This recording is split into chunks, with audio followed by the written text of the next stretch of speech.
Hi everybody, wanted to unbox a pair of shoes that I just purchased from Academy.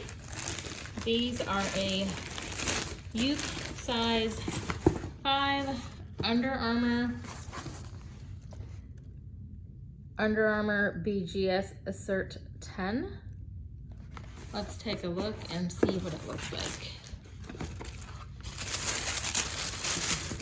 All right, this is a boy shoe. See the nice Under Armour logo, a little bit of detailing here, stitching.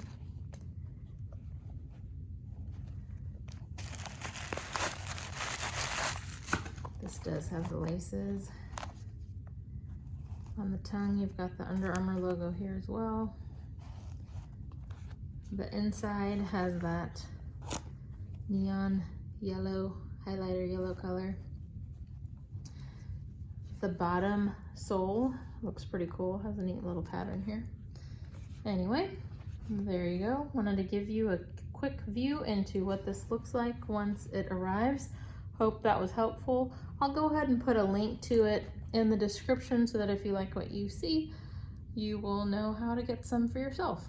Thanks for watching. Hope that was helpful.